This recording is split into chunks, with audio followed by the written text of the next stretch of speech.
Blob detection, we didn't get too much on last time around. Template matching, I ran into some sort of an issue with the array itself. We'll figure that out again later. Let's go ahead and see if we can figure out what blob detection even is. Blob is looking primarily at brightness. I'm not sure that this is exactly what we'll need, but I'm going to give it a shot. Checking to make sure that I have all the components I need. I'm going to just copy the whole thing out first. Going to go check the packages next. Math is not yet mentioned. Scikit image, import data, that's new. Blobs, yep. Okay, these are all new. Add them in. It's been a little while since I last ran this. Let's go ahead and run the whole block again. Original image, you can see a little bit of like a dark spot that could be useful. Bright spot, there's a little bit right here. It's not a whole lot to work with though. Blob detection could potentially work on the darker version of the holes. That could be a path forward. Blob detection, we already have our image. This is not the one that we need to work with. Let's find the actual image name.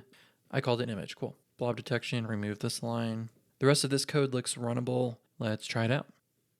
Channel axis missing. Let's go find what this actual function is. Oh, right. Well, that being said, this is already grayscale to begin with, so yeah, it's kind of pointless. In this case, let's just say image gray is equal to image. Rerun it.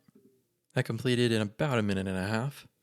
Laplacian identified some areas. Difference of Gaussian, even fewer. Determinant of Hessian, almost nothing. This is interesting, but this is definitely not going to match. Yeah, this is interesting, but it's not going to hit it. We can see in the original image, let's see, this one looks like a bright spot. Oh, I actually missed that. Yeah, no, this is not going to be a workable method. Blob detection, nice idea. Unfortunately, that's not going to work for us.